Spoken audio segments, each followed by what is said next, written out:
Oi pessoal, bem-vindos a mais um vídeo do canal História Recente. Hoje a gente está sem condições aqui para gravar, tá tudo meio mal ajambrado, mas mesmo assim a gente vai fazer essa gravação porque não dá para parar, né? A gente vê aí que a desinformação, o revisionismo está a todo vapor e a gente não pode simplesmente parar. Vamos continuar e algum dia a gente consegue ter as condições ideais para fazer os vídeos. Primeiro aí nós vamos retomar nossa análise do documentário da empresa Brasil Paralelo sobre 1964. E hoje nós vamos entender um pouquinho melhor como que essa direita mudou de posição e agora admite que 1964 foi um golpe.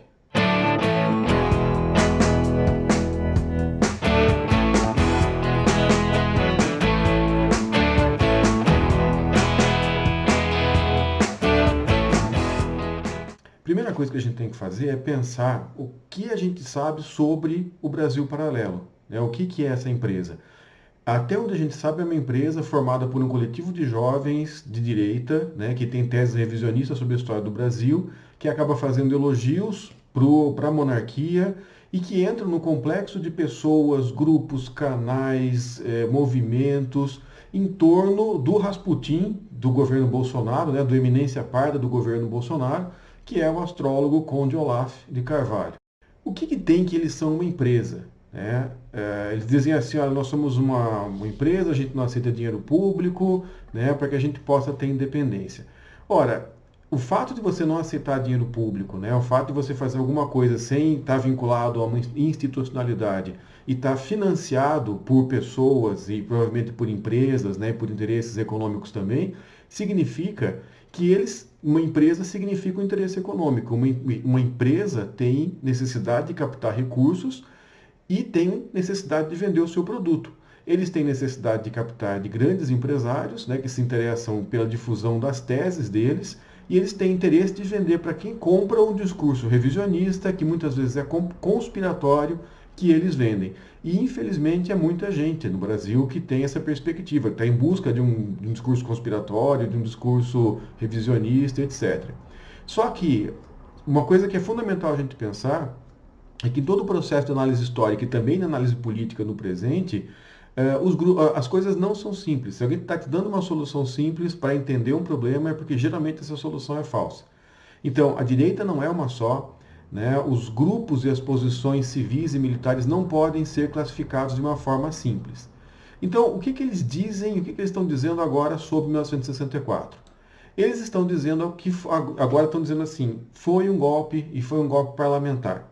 Né? Você teve ali um erro militar, que foi, né, um loucão, como diz o Conde Olaf, que disparou o movimento, não era para ser naquele momento, e todo mundo teve que correr atrás, e quem efetivamente fez, quem tecnicamente fez a derrubada do João Goulart, né, de uma forma que não era a forma constitucionalmente correta, foram as pessoas do Congresso Nacional. Ora, golpe parlamentar não é assim. A definição de golpe parlamentar que eles estão utilizando é errada. Golpe parlamentar é quando o parlamento tem, né, ele é o sujeito que desenvolve o processo, é o sujeito que desencadeia e que controla o processo. E em 64, efetivamente, quem faz isso são os militares. Então, quem desencadeia e quem controla o processo, isso é muito fácil de ver, porque quem assume o poder, né, quem determina o que o parlamento vai fazer, são os militares. É lógico que os militares não estão sozinhos, eles estão envolvidos com um grupo de pessoas, instituições, etc., que estão dando fundamentação ideológica, financeira, política, diplomática, etc., para que esse golpe possa acontecer. Mas o sujeito que desenvolve esse golpe, o sujeito coletivo, o sujeito histórico que desenvolve esse golpe, são os militares. Eles têm sob controle o processo. Se você quer um bom exemplo de golpe parlamentar, então você vai procurar o impeachment da Dilma. O impeachment da Dilma, sim, né, daqui a pouco, né, quando o Brasil Paralelo se existir, daqui a 30, 40, 50 anos, eles vão assumir, não, de fato, foi um golpe. Mas é capaz de eles falarem que daí agora o impeachment da Dilma foi um golpe militar, né, e que os parlamentares só foram na onda. Quer dizer, a inversão, né, e a invenção de teses que não tem comprovação histórica nenhuma, que está baseada só na opinião desses sujeitos que não são profissionais da história, né, que são polemistas, são jornalistas, às vezes até é formado em história, mas não tem respaldo, né, não tem sustentação na comunidade de historiadores, eles ficam aí criando as coisas ao seu bel prazer. Eles vão dizer também, além de que o 64 foi um golpe parlamentar, que, né, os militares traíram o movimento. Me chamando de traidor do movimento. Eu só aguento. E que eles deveriam ter entregado o poder aos civis logo depois do golpe. Então, provavelmente na eleição de 1965, Castelo Branco entra com essa promessa, né? É muito engraçado eles aceitarem essa ideia, porque era uma ideia da época, né? Os militares vão fazer a intervenção e vão devolver o poder aos civis. É mais ou menos como você criar aí né, para ir para o campo da ficção científica, você cria um autômato, um ciborgue, alguma coisa assim, dá para ele todo o poder, dá para ele capacidade de julgamento e depois você espera que ele faça a sua tarefa e entregue para você. Na verdade, toda a literatura mostra isso, né? Quando você entrega tudo para alguém que vai fazer a tua tarefa, esse sujeito acaba ficando, porque ele vai pensar assim, por que eu vou entregar o poder para um cara que não tinha condição de tomar o poder? Né? Se ele não tinha condição nem de tomar o poder, precisou de mim para tomar o poder, quem disse que ele vai ter condições para cumprir a tarefa que ele me deu e dar sequência para esse projeto que foi estabelecido? Né? Então, é lógico que a gente percebe que tem uma certa ingenuidade em quem acreditava lá em 64, na época, que os militares, que você ia dar todo o poder aos militares e eles iam devolver o poder aos civis no curto prazo. Como também tem, não sei aí se é ingenuidade ou má fé na atualidade, de quem faz essa análise. Diz que os militares foram traidores porque eles não devolveram o poder para os civis conforme estava combinado. Né? Aí a gente fica imaginando se é ingenuidade ou se é má fé.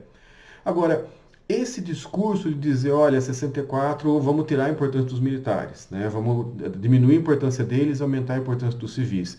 É um discurso altamente oportunista, é um discurso à la carte. O sujeito vai numa espécie de menu da falsificação histórica, né, num menu do revisionismo histórico, e escolhe a história que lhe interessa nesse momento. Um pouco atrás, esses mesmos grupos de políticos aí, de influência, grupos de intervenção política, eles tinham outra visão sobre 64. Eles diziam, não, imagina, não foi golpe, etc. Agora, esses grupos acabam dizendo, sim, foi golpe, mas os militares estão errados. Por que é uma história à la carte? Né? Por que é uma história a gosto do freguês? Não tem compromisso com conhecimento histórico, não consulta historiadores que tenham nome a zelar entre os profissionais de história. Primeira coisa, porque de onde é que vem isso? Vem desse desprezo ou dessa desconsideração do profissional que é formado, que dedica a sua vida para entender e desenvolver o conhecimento histórico. É mais ou menos como você para fazer prédio lá no Rio de Janeiro, em bairros que são dominados por determinados grupos de homens armados, etc., né? Sem engenheiro, sem fiscalização pública na obra, só na conversa de um sujeito armado que ajeita as coisas. Essa obra não para em pé. Da mesma forma, não para em pé esse discurso que eles fazem. Cada hora eles falam uma coisa sobre 64. Por que agora eles estão falando que os militares, afinal de contas, não foram tão importantes no golpe de 64? Porque isso interessa. Veja, se o Brasil Paralelo ele orbita, né, o Conde Olaf, e o Conde Olaf ele é o Rasputin, né, ele é a eminência par do governo Bolsonaro, o que acontece é que hoje existe uma disputa entre esse grupo olavista e os militares que estão no governo Bolsonaro. Então eles têm uma disputa desse núcleo com o núcleo militar. E aí, né, não se trata nem do teatrinho da briga do Olaf, do Carluxo com o general Mourão, com o vice-presidente. Né? O embate é com os generais que estão nos ministérios, estão na articulação política do governo. Só que esse grupo de militares no governo não teve força, por exemplo, para tirar esse grupo olavista do Ministério da Educação.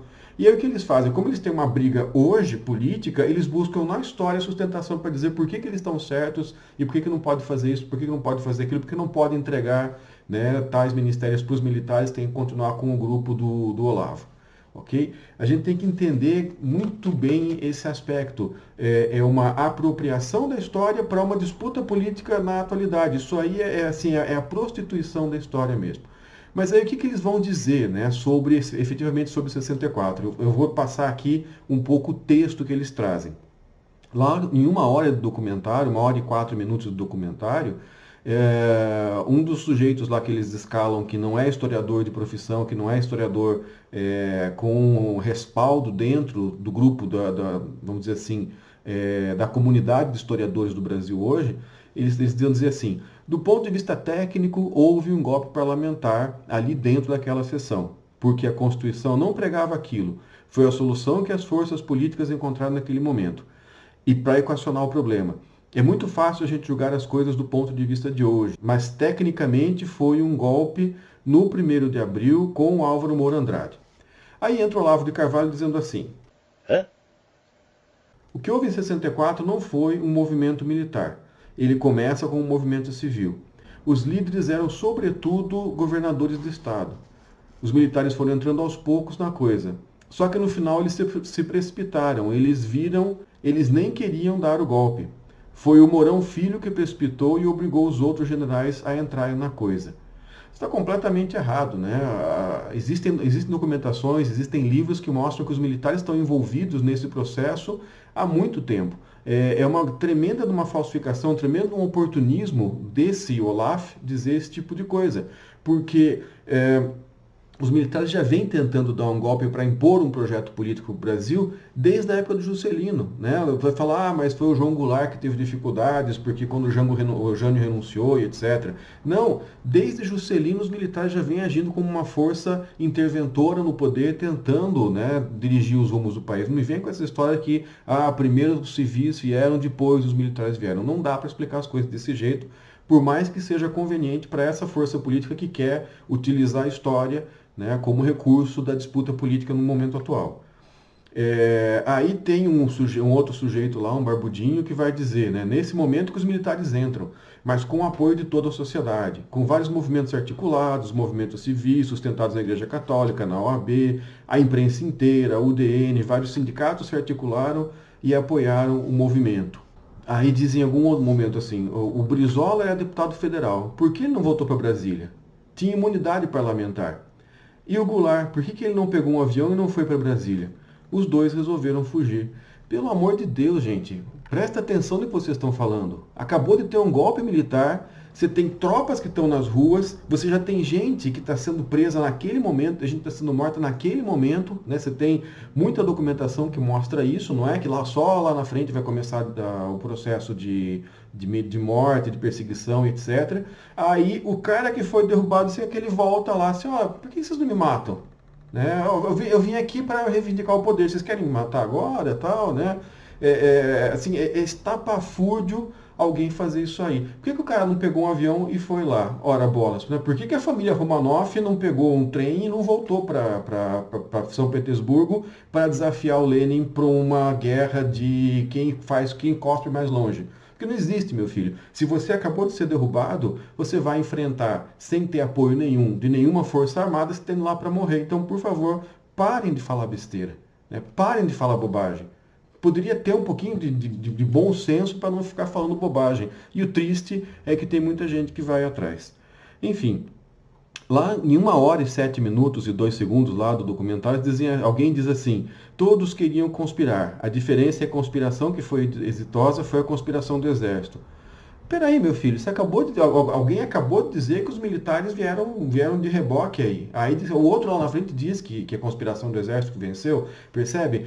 Nem entre eles conseguem estabelecer um discurso que preste. Né? O documentário é tão mal enjambrado, é tão mal amarrado, as argumentações, tecnicamente, é ótimo, né? Imagem, dinheiro para ir para a Tchecoslováquia, dinheiro para ir para os Estados Unidos, para filmar as pessoas, para dar depoimentos, música, fundo musical, o negócio assim, tecnicamente eles fazem é uma maravilha, mas na hora de enjambrar, na hora de amarrar os argumentos, eles não dão conta de fazer. Né? Eles não conseguem fazer com que as pessoas concordem entre si a partir de uma única linha. Eles acabam caindo em contradições eles mesmos entre si. E um pouco mais para frente, né, na sequência desse momento, o sujeito diz assim, não teve nenhuma resistência, e aí um outro, né, um senhor idoso, diz lá assim, por que não pediram a restauração do Jango? Nem o próprio PTB, nos anos posteriores, pediu a restauração do Jango na presidência. Meu senhor, com todo respeito, né? O PTB não existia mais. Os atos institucionais acabaram com os partidos anteriores. Aí você vai dizer, é uma democracia, não é exatamente uma ditadura. Que democracia que fecha partido político? Que democracia que acaba com o sistema político e cria um sistema de acordo com as especificações de quem está no poder, interessado, né? Interessado no sistema político. É democracia de fachada, mas tem gente que acredita, né? Então, como é que o PTB ia pedir para o Jango voltar, meu senhor, se o PTB não existia mais? Eu acho que aí começa a entrar na situação de falsário, né? Você pedir para que o PTB fizesse uma petição para o Jango voltar, é que nem você desafiar o Jango a voltar, né, sem arma, sem nada, numa Brasília, no Rio de Janeiro, que está tomado por tropas para que ele possa ser preso, né? Sei lá, que iam fazer com o Jango. É muita ingenuidade ou má fé. E aí os caras vão misturar um monte de discursos de ordens distintas, né? Eles falam assim, do ponto de vista dos militares foi revolução, do ponto de vista da historiografia mais recente, eles vão falar de esquerda, não sei lá o que, foi golpe militar. E eu pergunto, do ponto de vista de vocês, foi um golpe parlamentar, foi um golpe civil? Não dá para misturar o que os militares disseram, que eles falaram que era revolução, com aquilo que a historiografia disse. Porque os militares estão participando, estão fazendo o debate político da época, estão tentando convencer naquele momento. E a historiografia não está discutindo com os militares, ela não está debatendo com os militares que fizeram aquele evento, ela está fazendo uma análise procurando estabelecer um sentido, uma reflexão, um argumento, um raciocínio sobre aquele período. Então não tem um debate. O debate não é da academia, né, com os militares. E aí não vem com essa história de botar a esquerda, não, porque você tem pesquisadores de várias tendências políticas que estudam e como eles se relacionam entre si, né, como eles se relacionam dentro da comunidade dos historiadores, não tem essa história de posição política. O que vale é a força do teu argumento, a força da tua documentação. A coisa não é por aí do jeito que eles pensam que a coisa acontece. Lá, com 1h08, aí volta lá o Conde Olaf, que vai dizer, foi um golpe militar, e aí espalhou-se a versão de que tinha sido obra da CIA. Alguém tirou o cigarro dele e deu uma xícara, né, de alguma coisa lá que ele está tomando. Do que ele está tomando, não sei, acho que muita gente vai querer também, porque gera esses efeitos aí do que você vai escutar. Então lá atrás ele falou, não, né, os militares vieram a reboque. Daí ele fala que um minuto depois coloca ele e fala assim, não, de fato foi um golpe militar, mas agora a nossa briga é dizer que não foi a CIA, que foram os brasileiros mesmos que fizeram. Mas isso é um outro assunto, né, é coisa para um outro assunto, para um outro vídeo. O que a historiografia tem, né? O que a historiografia pode estabelecer com alto grau de consenso sobre 64? E aí eu não estou falando da minha cabeça, né? Não estou tomando alguma coisa ali, que nem o Olavo de Carvalho, para falar as coisas que ele está falando. Eu estou referenciando aqui na descrição alguns artigos científicos, algumas teses, né, de mestrado, de doutorado, que abordam esse assunto. Tem muito mais, mas eu estou só colocando algumas coisas aqui para vocês não falarem, tá tirando da cabeça dele também, é o mesmo nível de discussão que o Brasil Paralelo. De jeito nenhum. O que os historiadores já sabem, né, que já concordam entre si, historiadores de várias posições políticas, tanto posições, tanto faz a posição política do historiador. O importante é que no processo de debate, aquele mais centrista, aquele mais conservador, aquele mais de esquerda, eles vão discutir em cima do argumento e das fontes. A partir dessa discussão, o que esses historiadores podem dizer hoje com alto grau de certeza sobre o que estava acontecendo naquele momento?